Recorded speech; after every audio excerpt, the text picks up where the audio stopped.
let's begin. Hello, everyone. I'm Shveta Raina. I'm the Talerang, and we have with us a really exciting topic today. It's about think global, act local. I don't know if many of you know that this term think global, act local was actually dates back to the early 1900s.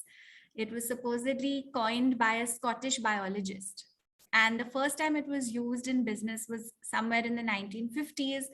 And then more recently, the founder of Sony took it one step further and came up with the word glocal, which is a combination of the two terms put together. And as the world is becoming a smaller place, we see that Gen Z all aspire for a global education, they aspire for a global career. And so we decided to put together a very interesting discussion with three different career enthusiasts, people who can really motivate you and share their journey with you. They're also joining in from three different locations. So we're very privileged to have with us Barry Cooper, who is a principal at the Global College in Spain. He has over 22 years of work experience, and he has actually joined us from Spain. So this is actually a global conversation. So thank you so much, Barry, for being with us today. We also have with us Prasad Deshpande, who is from the corporate side of the world. He has actually worked at Deloitte as well as Infosys, two huge multinationals. And he also runs a startup now called Up-Tix, which helps students to figure out their careers and become future leaders. And last but not least, we have one of our own alumni, Sakshi Mehra, with us. She is an alum of two programs of Talerang, both the Future CEOs and the Young Leaders Academy. And she's worked on the government side. So she's worked with NITI Aayog, and she currently works with the development consulting arm of a consulting firm called Thinkthrough Consulting. So that's a mouthful, but welcome, Sakshi, and it's always great to have you as well. Thanks, Shweta. Always a delight to come and speak. Great. So we want this to be interactive. As you guys know, it's also being streamed on YouTube. So it will be there for future viewing, and it'll be great if you can share it forward with your networks. So with that, I've given a very brief introduction, but I'd love for each of the panelists to also share their career journeys in brief with us, and then we'll open it up for some Q&A. So Barry, would you like to start? Oh, well, that's an honor. Thank you very much. So I have a very, very brief career. So I started life in banking and then ran away from it very, very quickly. And I found a friend suggested teaching, and I fell in love with it because it's an opportunity to help people realize just how brilliant they are. And so I worked in the UK for 14 years and then went overseas. I have a love for travel. I have a love for other places. I have a love for language. And so first stop was China, followed by then the UAE, and then here for this amazing project in Spain. So I've been across the world, 50 plus different countries with the family, but working in four, so five actually. So England, Scotland, China, the UAE, and now Spain. That's really exciting. Sounds like you've had a lot of fun along the journey as well. Great. Prasad, over to you. Yeah. Thank you, Shweta, and thank you for inviting me for this wonderful session. So my career, again, like Barry, I've lived and worked in three continents. So I did my engineering from BITS Pilani, did my MBA from ISB, worked in technology, financial services, consulting world for 20 years before jumping into entrepreneurship. So 5 years back, I left my corporate job to start my venture. So one thing from a career perspective, what I realized is when you are just getting out of your college, you think, okay, you know everything, you know which career you want to get into. And what I would like to suggest to all the members in the audience, that just a start, be ready for adventure. Yeah, good luck. Looking forward to the discussion today. Yeah. That's great. And Sakshi? So continuing to what Mr. Deshpande just said, that I have just recently started my career, and I'm an economics honors graduate from Kironimal College, Delhi University. And just like anyone, I was also confused as what to do ahead. So I Ended up meeting Talerang, Shveta, everyone here, very known faces. And during that, I went to work with a government organization, a premier think tank, the NITI Aayog, where I worked for a year with the economics and finance cell. And now I've moved on to work in the consulting firm. And I wanted to experience consulting in a very different way and did not want to zero in on any sector so early in my career. So I'm working as an analyst in a development sector advisory, and I'm happy to be here and looking forward. Great. So we've scanned our alumni for questions, and we've prepared a few. Some are general for all of you, and then some are specific to each of you. So I'm now going to hand over to Anushka to share some of the questions that we've received. Yes, thank you, Shweta. And now I have questions for all three of you. And let's start with Barry. What does think global and act local mean to you? And is there anything that you practice with respect to it? Well, for me, it's very much about creating a circumstance and environment in a college that gives the students an opportunity to be brave and to explore language and explore culture and explore the world from a very local perspective, but then to expand upon that. So at the Global College, we have 20 plus nationalities. We've got 10 different nationalities in the teaching staff. So we're very determined and very deliberate in creating an environment that is quite international. But then with that, we try to ensure that the children turn themselves and look at themselves more specifically, what their relationship is to the world. How can they make the change that they want to see in the world themselves? That sounds really interesting. And now I'm going to ask the same question to Prasad. Being an industry leader, what does think global and act local mean to you? Yeah, thank you, Anushka, for that question. For me, thinking global and acting local, I believe it needs to be taken in the context. It's not always possible to think global and act local, but I would like to present my point of view in across three dimensions. First is mindset. I think it is very, very important for, let's say, someone who's starting up or who's an entrepreneur or even a business leader to kind of think globally, have those global kind of ambitions, think how your products and services can have impact on thousands and millions of people across the world. So that's kind of the mindset perspective. It's, of course, thinking kind of globally. Second is I would come to networks, a network of people connection. It is extremely important to have global networks. So I'm part of two kind of large alumni networks, my BITS Pilani network and Indian School of Business, connected to thousands of people across the world. But what I realized, there is a downside to this global network. Well, it is important because you get to learn different perspectives, you get to learn about different cultures. But if you just are part of global networks, what you miss out is on the local context. Most of these people, let's say in the US, all this, they don't have this context of people locally. So I would say if you're building a network, have more local networks, but definitely be part of some large global networks. That's kind of the second dimension around networks. And third dimension around talent, and especially this is for a business leader or an entrepreneur. For talent, this is a very tricky situation. If you're just starting up your venture, and if you have people, let's say, who are always global in thinking, you will not get your work done because you need to understand really what works in the local context. And that's why you need to have a balance between global and local in the talent space.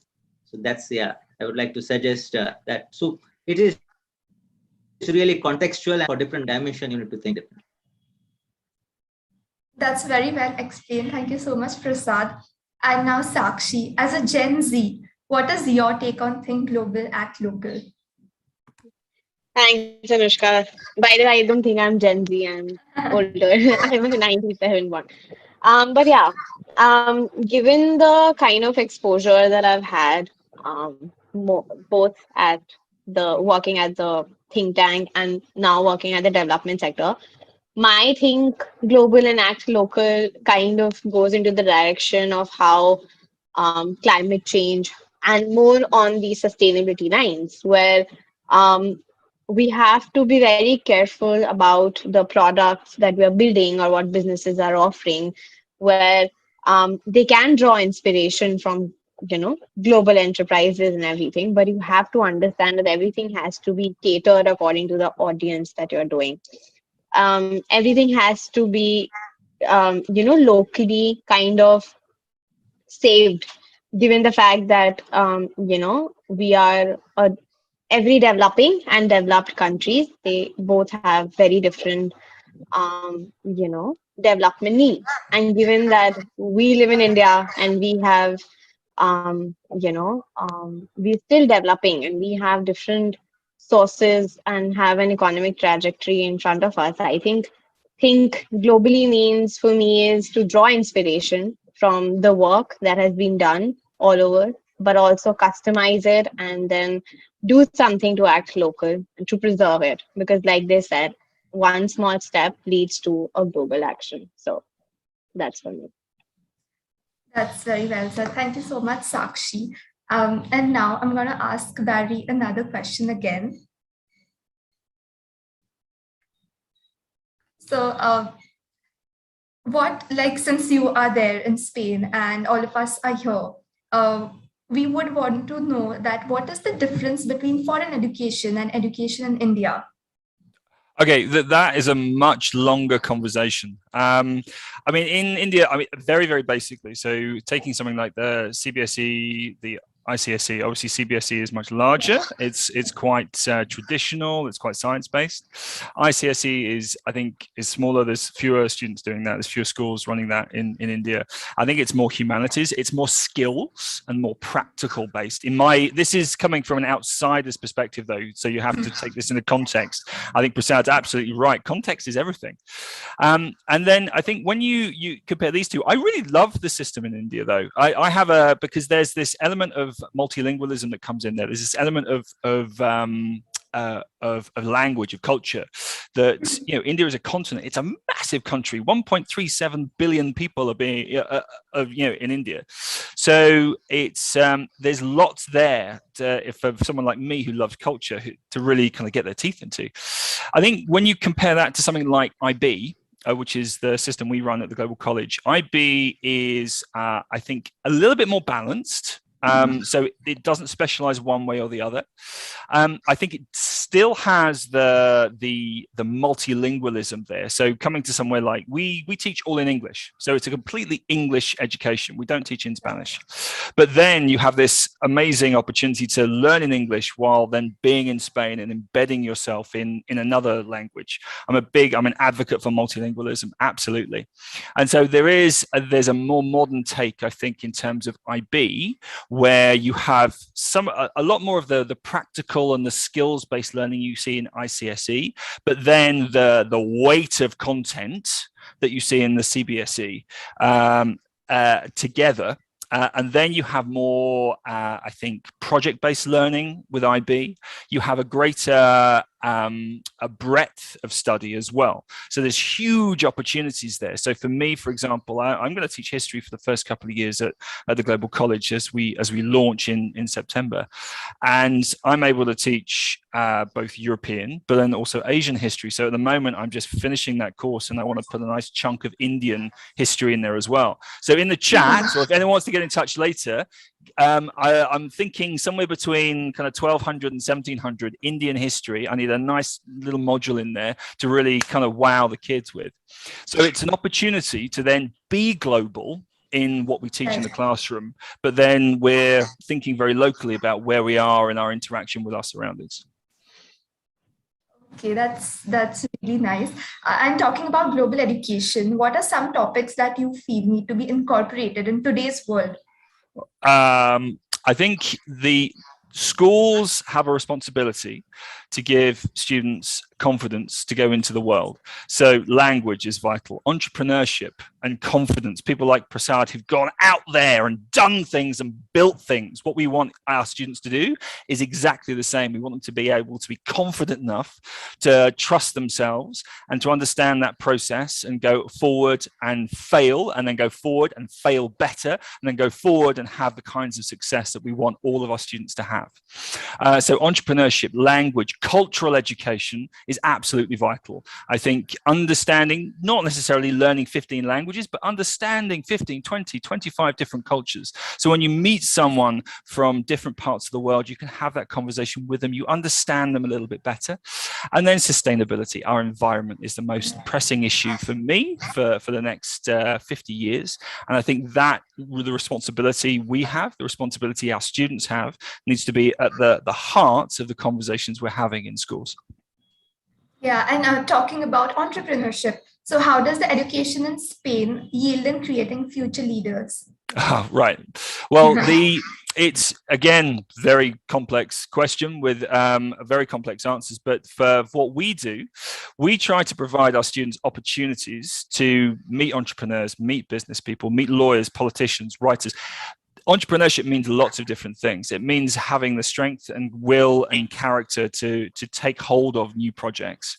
And what we do is we give the students these opportunities. So our role is to give the students the opportunities to go to the kind of university they want to go to move forward into the kinds of careers they want to move into, by giving them the chance to meet these people, to have work experience, to take on these opportunities. And obviously being connected to IE University, one of the world's best business schools, we have the professors coming to the college. We have the professors working with us on our academic programs and on our extended programs. And of course, then when it comes to universities and so on, we ensure that the students have the university counseling for the USA, university counseling for Europe, but across the world. You know, there are some amazing colleges across India, across Southeast Asia, Australia, Canada, and all these opportunities that perhaps are not always looked at because people think too locally.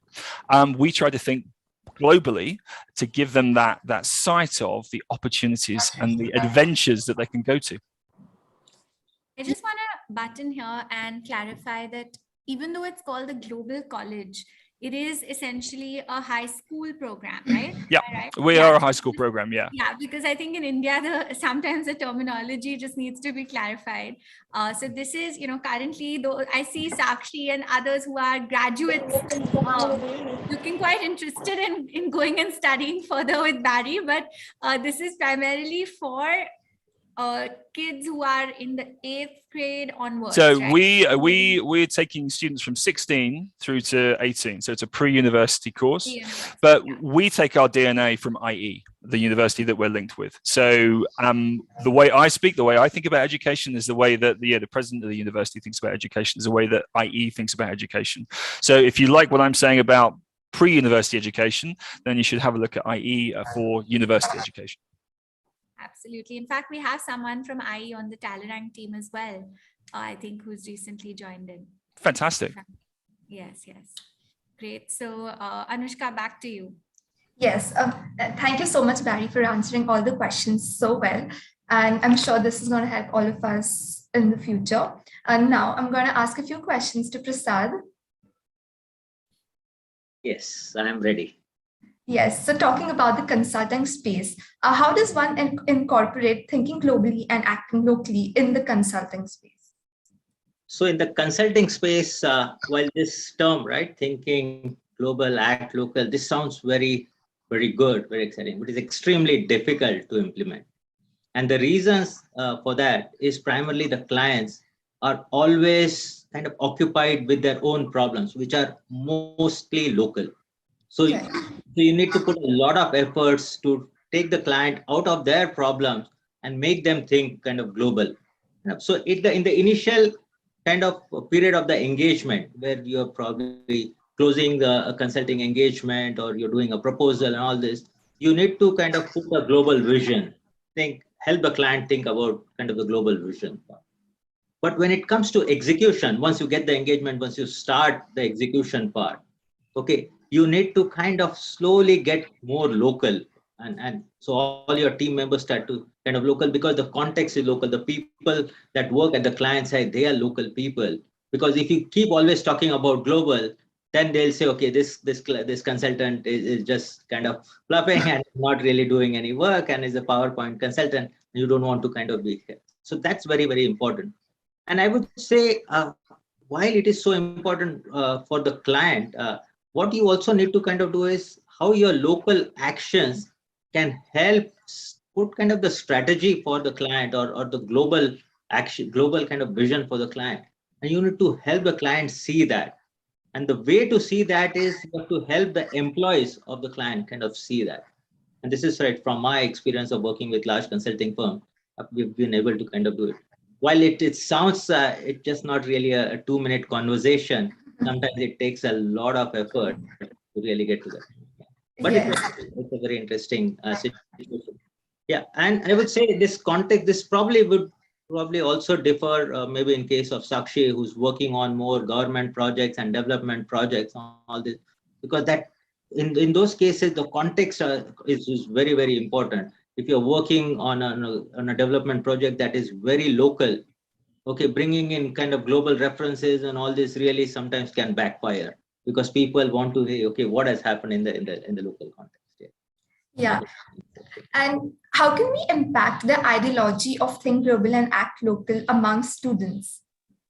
Among students, so I have a formula that has worked for my students, and I'll tell you. So the formula is, give the students a global goal that may initially look very difficult, okay, sometimes unachievable, but that has rewards and recognition that can last a lifetime or a long time. But that goal needs to follow up with an action plan, or with a plan that has local actions. And I would like to give you an example for this. So I have a 16-year-old son who's in grade 11 right now. He's a good storyteller. In fact, he was the CBSE National Storytelling Champion 2 years back. So during a dinner table conversation a couple of months back, I asked my son, hey, why don't you become world public speaking champion? And he asked me, Dad, is it possible? Really? Do you think can I become that? And I said, of course you can become, and I'll help you get started. You should join the local Gavels Club. Gavels Club is the Toastmasters Club for below 18. You should join the Gavels Club, start with that, and then slowly kind of practice every week. And he was so inspired by that goal. All this now public speaking and practicing is part of his life. And I have seen that work with a couple of other students as well. And that's really the formula. So give them a goal which may initially look kind of difficult, unachievable, but that has rewards and recognition that can really last a long time. And then, of course, you need to have action that can be implemented locally. So I would say, yeah, that's the formula. That sounds wonderful. And lastly, since all of us are also really young, and we would like to know, what does it take to get into consulting as a career option? Get into consulting as a career option. Is that the question? Yes. Get into consulting. So I think first thing is, okay, if you really want to become a good consultant, okay, you need to forget your personal life. Okay, I'll tell you. When I was in consulting, I used to work on an average 16 to 17 hours a day. Right? That was my life, and maybe for almost 12, 13 years of my life, I've done that. So forget personal life. There's no work-life balance. I think be ready. I think first thing is, but so that sacrifice, okay, of your personal life, of course, comes with a huge reward of, I would say, the satisfaction when your work impacts the client, when you see your clients implementing some of your ideas, and when they get benefited. That satisfaction you don't get anywhere else. I think first is you start with that mindset. Okay, consulting, because most of the times what youngsters look at consulting, oh, it's a high paying job, you get to fly different places, okay, earn 1 million miles, and okay, then you can do it. It's okay, that comes with a huge cost. Okay, that is kind of very, very important, that mindset. Okay, first. Second is, I think what is very important is you need to kind of inculcate this habit of problem solving. And this doesn't come only when you get a kind of question or a problem from a client. This you need to be doing every day, whenever you look at a problem or something. And for a consulting, I would say problem solving is probably the most important skill. And of course, the next I would say an important part of is, can you structure your ideas? Okay, it's very, very important. Most of the executives that they don't have time. Can you explain them your idea, their problem? First is their problem and your idea in a succinct way, in a simple way, in short, in 1 minute, 2 minutes. I think that's a skill. While most people think, okay, I can explain that, that's extremely difficult, and you will be able to build it only, I think, with practice. I would say, yeah, some of the things. Of course, there are quite a few other things, yeah, consulting, but yeah, these are some of my experiences. That was really insightful, and thank you so much, Prasad. And now, Sakshi, I would like to ask you. Hi, yeah. So Yeah. like to ask you, as you've worked in NITI Aayog, what is your take on the Make in India campaign? Keeping in mind the Think Global and Act Local topic. I think it's a very ambitious project that's been launched by the Indian government, realizing the fact that there's just so much resources that Indians have, the culture, the heritage, and everything. And it's time that we protect it, and it's time that we kind of, shine on. But I think this should it should be important about the fact that Make in India is kind of a goal and a vision in the direction of making India kind of independent and act as an export hub. So I think it's a great initiative in terms of that and protecting the and promoting the India culture and heritage. So yeah, I mean it's great on those lines, and I think India is doing great given how the progress has been so far. So yeah. Yes. And how has your experience been with like working as an analyst in a consulting firm as opposed to working with a government think tank? So when you work with a government think tank at a very early stage in life, you kind of realize that there is very little that you can do to impact or create impact. That was also one reason why I decided to move to consulting.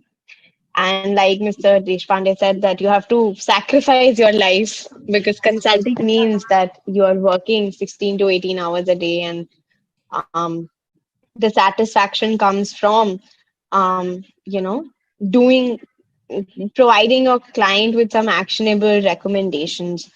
So that has been one of the most differentiating factors for me, that while I was working at a premier think tank, I was exposed to how the government of India works and how they look and view at things. I was I was a part of multiple roundtable sessions with the then vice chairman of NITI Aayog and Amitabh Kant.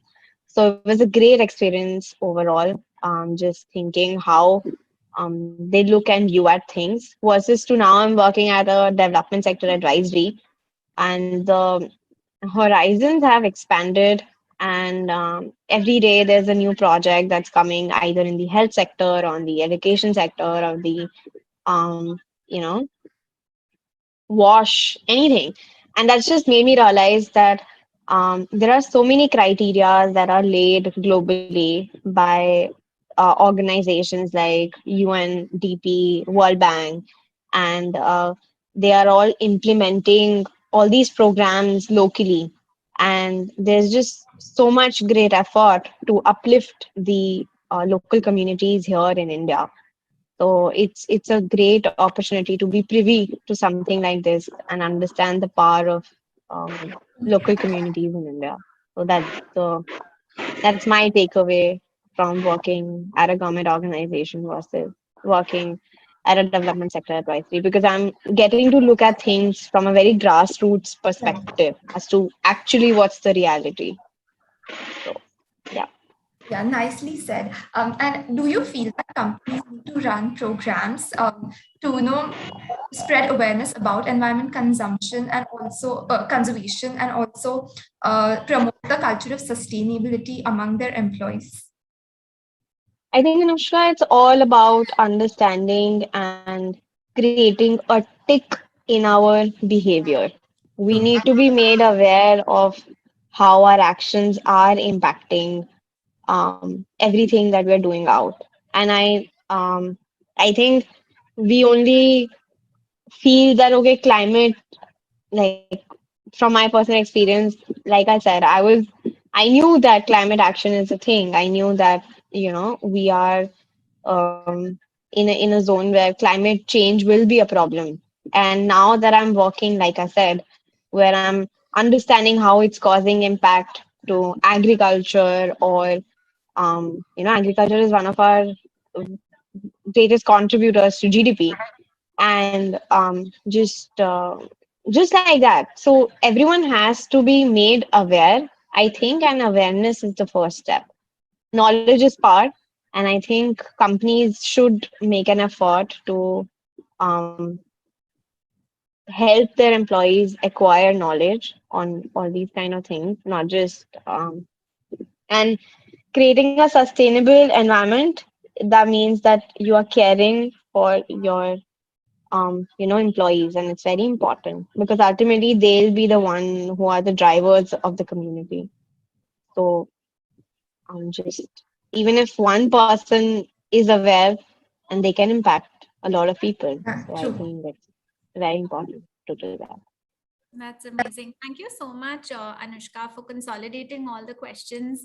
I think our students ask very difficult questions. So I think the panelists have literally been on the spot, literally and figuratively from the time the session started. I just want to say that, it's easier said than done. I think, taking a leap of faith and working in a global organization, whether it's working in the government or even studying abroad, these are all dreams for a lot of people, and all of you have managed to take those dreams and make them into reality at some level. So you all are all very aspirational for our students and for our audiences, and I think just hearing you share your journey, each of you, and share your words of wisdom is definitely going to inspire our students forward. I'd love to now open it up to those who've joined in on Zoom. Would any of you like to ask questions? Any of you have any questions?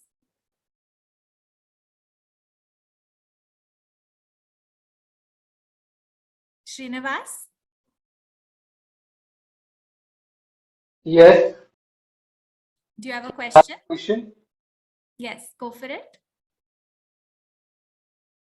Yeah, this is to Mr. Barry Cooper, who is on the panel. So, how does he see the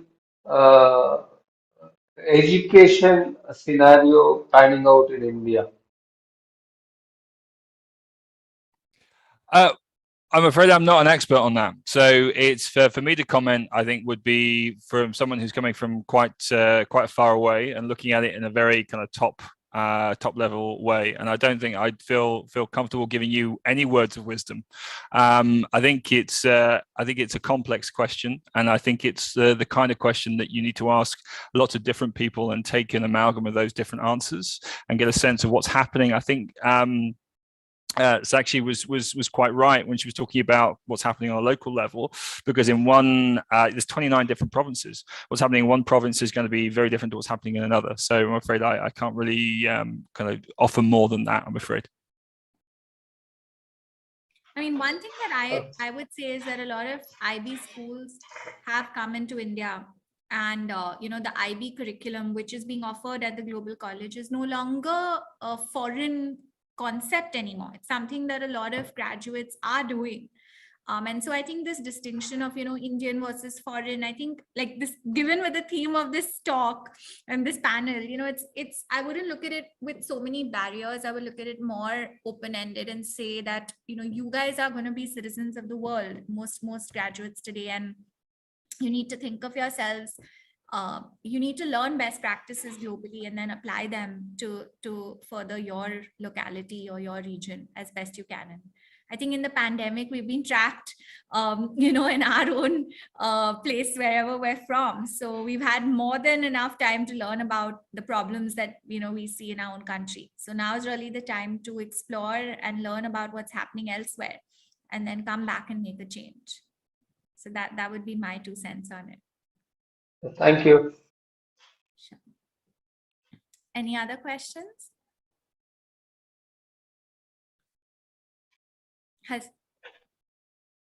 Hasmita, do you have any questions?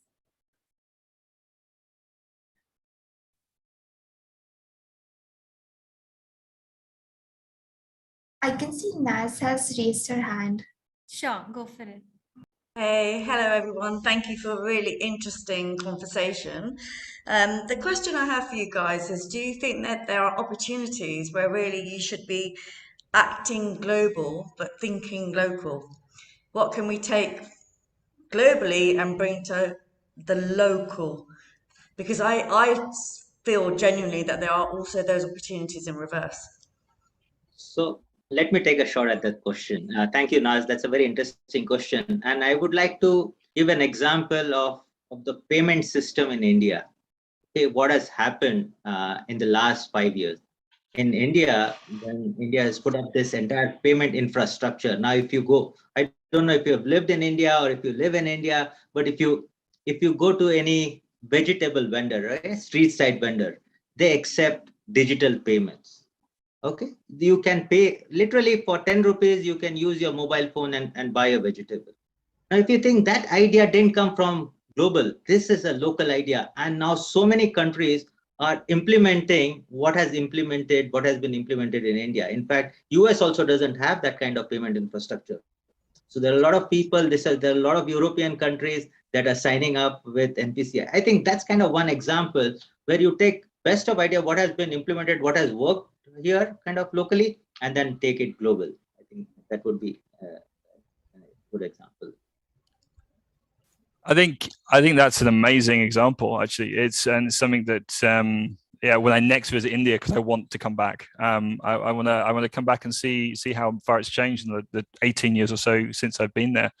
I think from my perspective, I think coming back to what you were talking about earlier about culture, I think that's so vital, is to bring the world to your doorstep, and to think about those different elements from around the world that you can bring and learn from. And that's what we do here when we look at how we teach. We try to take ideas from the UK, from Singapore, from India, from Australia, from America, and bring them here. But then it goes beyond that in terms of the holistic education. How do you give students an idea about the world? Well, you have to bring the world here. So what we're doing right now is an amazing tool. It's an opportunity where we can connect with someone overseas for 15 minutes and bring them into a classroom, and they can do that from the comfort of their desk, or they can do that from their workshop, and they can talk to really passionate young people about who they are, about what they do, and you can start to make the world a much, much smaller place.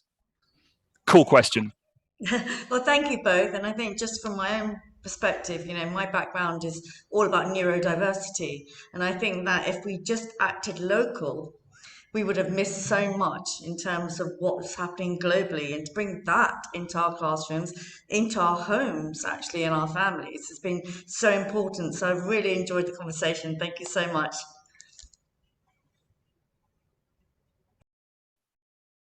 Any more questions?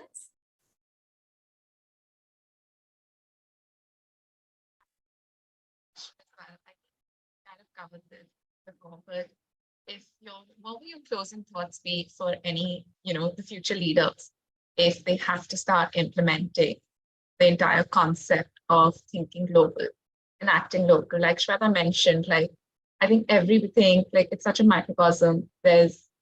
Everything's on the internet these days, and the people are exposed to what's going on around the world. Right. So how do you take the best practices and really kind of implement them locally as well, for future leaders? If you want to become, let's say, an entrepreneur, how would you do that? From my perspective, it's about understanding who your students are, first of all. So understanding who they are, what their passions are, what it is they want to get out of their journey, and they won't know when they're 16. They won't know when they're 18. They probably won't know when they're 35 because they keep reinventing themselves. Prasad's a case in point who keeps reinventing himself. He's a pure Renaissance man. And so it's being open-minded to the different opportunities that are out there, the different learnings and different teachings we can take from around the world, and to try to be as personalized as possible when we're in my environment for 16 to 18-year-olds, and to connect students actually with these different ideas, with these different readings, with these different people, with these different examples, with these different companies, so they can get that inspiration and they can start to have that trial and error. And so we are all the sum of the conversations we have, and a school, much like a business, is a collection of relationships. And so if you can start to get those students having a relationship with their ideas, with themselves, and with others out there in the world, I think that's that starting point. And after that, you can't control it. Don't try. Give them the tools and then just let them run. But I think Prasad has probably got far more to say about this than me. Oh, Barry, I think you have covered most of the points. But what I would like to kind of add is I would say two dimensions, Aishwarya. So first is learning. I think we live in an age, we live in a world that is changing so rapidly, irrespective of the age, right? Whether you are 20 or whether you are 50. The only way you can survive and thrive is to learn, is to continuously upgrade and upskill yourself. So as a future leader, so first is you yourself need to learn continuously, whether irrespective, whether you become a CEO or whatever position in the organization. I think that's first, but you need to kind of instill that culture of learning. I think that is kind of, I would say, the first important one. The second, I would say, and Barry covered this entrepreneurship is not just about starting your venture.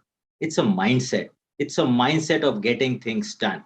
It's a mindset of going to different places, taking your ideas somewhere else. And I think that mindset needs to be built. That's why I said that mindset is very important. Now, whether you work in a large organization or you work in a school or an NGO, but if you have that mindset of entrepreneurship, where you can assemble a team, inspire them for a common vision, and get things. I think that I would say that's kind of the second important part, is the learning, entrepreneurship. And third, I would say, is networking.